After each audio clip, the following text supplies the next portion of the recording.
तुम ब्रह्मलोक में प्रवेश करने के अधिकारी हो गए हो और भगवान भोलेनाथ ने परमपिता ब्रह्मा जी को जागृत भी कर दिया है।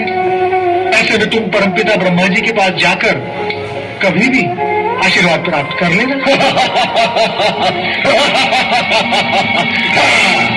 अरे ये विचित्र प्राणी कौन है? मैं ब्रह्मा जी का पुत्र सिंदूरी हूँ। उन्होंने मुझे सर्वोच्च शक्ति का वरदान दिया है। मैं महाबाहुबली हूँ। हमने तो तुम्हें कभी ब्रह्मलोक में देखा ही नहीं। ब्रह्मलोक और ब्रह्मदेव को नहीं देखा होगा तो मुझे कहां से देखोगे? अर्थात तुम्हारी उत्पत्ति परम पिता ब्रह्मा जी के जागने के पश्चात हुई है। अर्थ को समझने का प्रयत्न करने वाला बुद्धिमान होता है और मुझे तुम बुद्धिमान लगते हो, कारण कि तुमने सत्य कहा। मैं सिंदूरी हूँ, सिंदूरी। ये देवर्षि नारद हैं, ब्रह्मा जी के मानस पुत्र। ब्रह्मा जी के मानस पुत्र अर्थात मेरे भाई हो तो भला करो मेरा। तो ये बताओ कि ब्रह्मा जी द्वारा दिए गए वरदान की सत्यता की परख मैं कैसे करूं? इसका प्रमाण कैसे प्राप्त करूं? बताओ। ऐसा विचार भी मन में न लाना सिंदूरी। परमपिता ब्रह्मा जी कभी किसी को असत्य वरदान नहीं देते। फिर उनके वरदान को परखने अथवा उसकी सत्यता का प्रमाण प्राप्त करने की आवश्यकता ही क्या है? उनसे वरदान प्राप्त करके दानवों ने स्वर्ग पर अधिकार प्राप्त किया, पृथ्वी और पाताल को वश में किया। तुम उनके वरदान पर शंका करोगे तो वरदान व्यर्थ हो जाएगा। ना ना ना ना ना ना, मैं उनके वरदान पर शंका नहीं करता। मैं तो केवल परीक्षण करना चाहता हूँ, अपनी शक्ति का परीक्षण। और शक्ति का परीक्षण तो सभी करते हैं, तो फिर मैं क्यों न करूं? कैसे करोगे वरदान में प्राप्त शक्ति की परीक्षा? ब्रह्मा जी ने कहा था कि मैं जिसे भी अपनी भुजाओं में दबा लूं वो चूर चूर हो जाएगा। इसीलिए मुझे ऐसे प्राणी की खोज है जिसे मैं अपनी भुजाओं में ले लूं। परंतु ब्रह्मा जी ने तुम्हें ये तो नहीं कहा था कि अपनी भुजाओं में पूरी करके पूरा कर डालना। अरे भाई तुम अदृश्य हो जाओ। ये सिंदूरी की असली वृत्ति जागृत होने लगी है।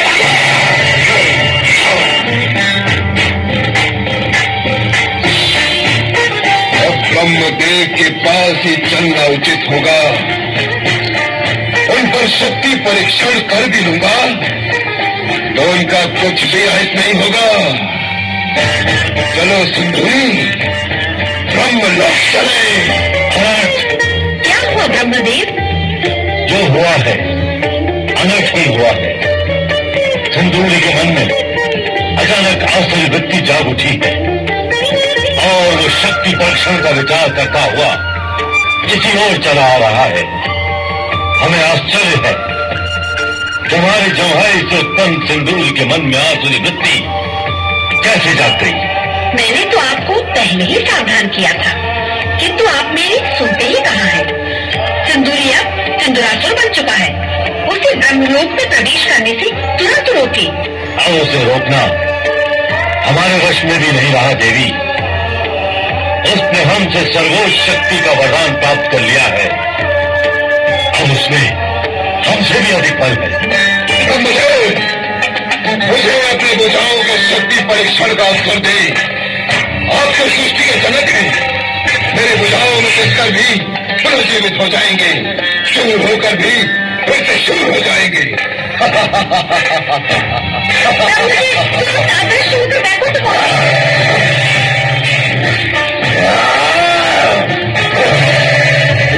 नारायण नारायण। अपने मित्र पर्वत को कहाँ छोड़ा है नारद? श्री हरि, देवगुरु बृहस्पति ने उनका स्मरण किया तो वे स्वर्गलोक चले गए और मैं इस समय यहाँ सिंदूरी के विषय में जानने आया हूँ। सिंदूरी? कौन है ये सिंदूरी? सिंदूरी तो अब सिंदूरासुर बन चुका है नारद, और इस समय ब्रह्मदेव का पीछा करता हुआ इसी ओर आ रहा है। श्री हरि, मेरे दुष्ट पुत्र सिंदूरासुर से मेरी रक्षा करें। पहले पुत्र मोह में आकर उसे वरदान तो अवश्य दे दिया, किंतु अब तो मुझे ही मार दे। हम जानते हैं ब्रह्मदेव, परंतु अब वो दुष्ट असुर आपको हानि नहीं पहुंचाएगा। उत्तम तो यही होगा कि हम सब यहां से अदृश्य होकर भगवान भोलेनाथ की शरण में कैलाश पर चले। सिंहासुर की शक्ति वहां चल नहीं पाएगी।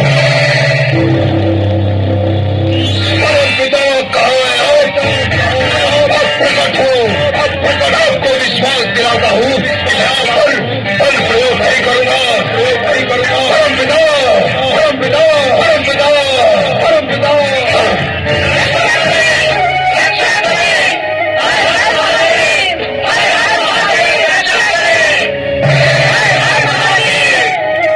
रक्षा करें भोलेनाथ।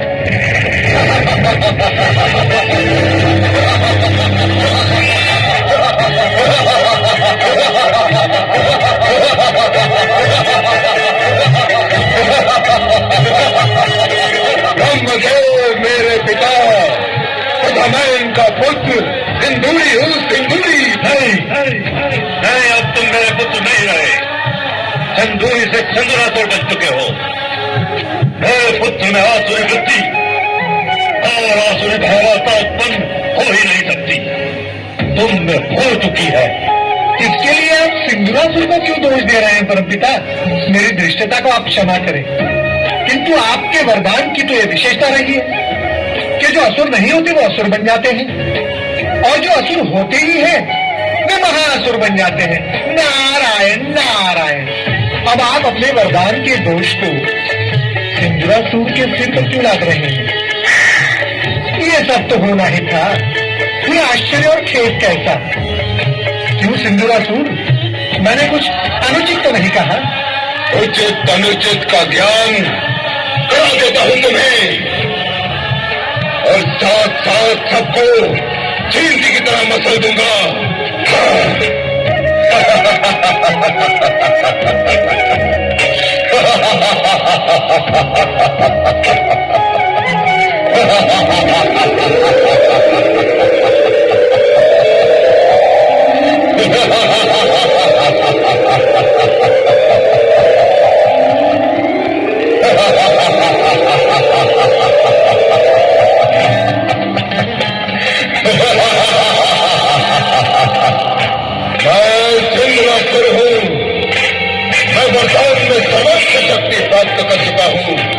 अब तुम सबको अपने विशाल भुजाओं में दबाकर पीस डालूंगा।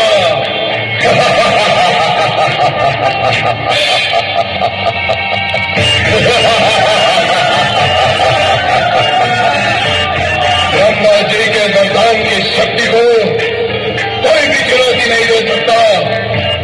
मैं आज अपनी बलशाली भुजाओं से तुम सभी को चूर चूर कर दूंगा। नारायण नारायण। हम सबको चूर चूर करने से पहले दूर दूर का ये सत्य तनिक पास पास से देख लो सिंदूरासुर। क्या कहा तुमने? मैंने कहा तुम तो जगत के सर्वाधिक भाग्यशाली असुर हो, जो तुम त्रिदेवों को एक साथ अपने हृदय से लगा रहे हो। तुम्हारा कल्याण तो नारायण नारायण अवश्य ही होगा। ये मूर्ख, हमने अपने जिस तीसरे नेत्र से कामदेव को भस्म किया था, हम उसी से तुझे भी भस्म कर देंगे। हटा ले अपनी भुजाओं को। आप ऐसा नहीं कर सकते महादेव, क्योंकि मैं अपनी भुजाओं को इसी प्रकार आप सबके चारों ओर बांध कर रखूंगा। यदि आप मुझे भस्म करेंगे तो मेरे साथ साथ आप सभी भस्म हो जाएंगे महादेव।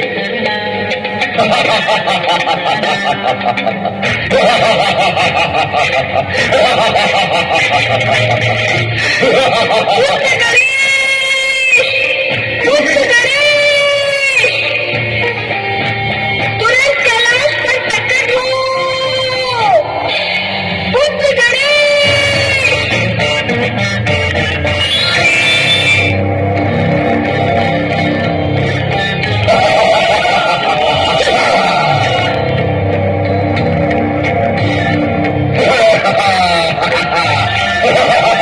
ओम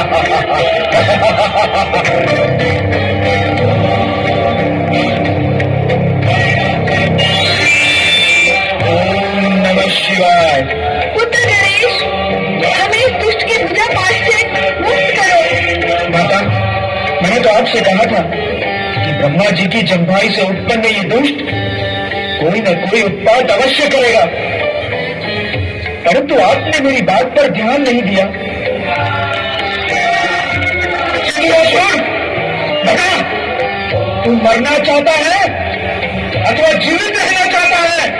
विचित्र प्राणी, मुझे मारने वाला इस संसार में कोई उत्पन्न ही नहीं हुआ। हे भारी मस्तक और भारी शरीर वाले अद्भुत प्राणी, तुम भी मेरा कुछ अहित नहीं कर सकते। ओम नमः शिवाय।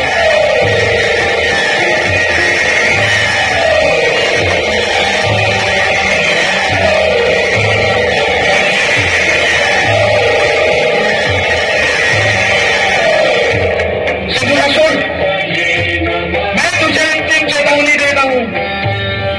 इन सब तुच्छ देवगण को आदरपूर्वक छोड़कर ऐसे क्षमा मांगे, अन्यथा मैं तेरी ऐसी दुर्दशा करूंगा जिसकी कल्पना तो तुझे वरदान देने वाले ब्रह्मा जी भी नहीं कर सकते।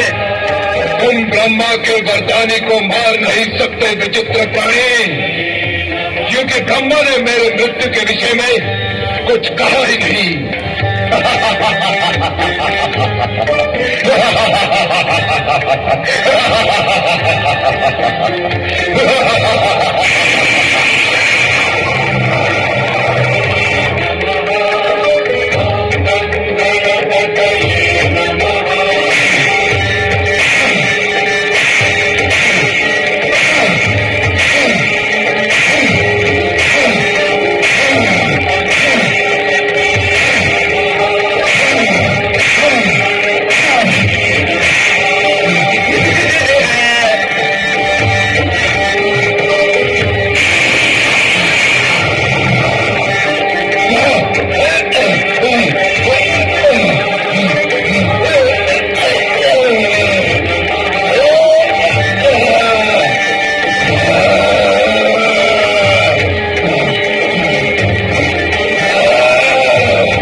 मित्र नारद, ब्रह्मलोक जाकर भी मेरी पूर्ण नहीं हुई।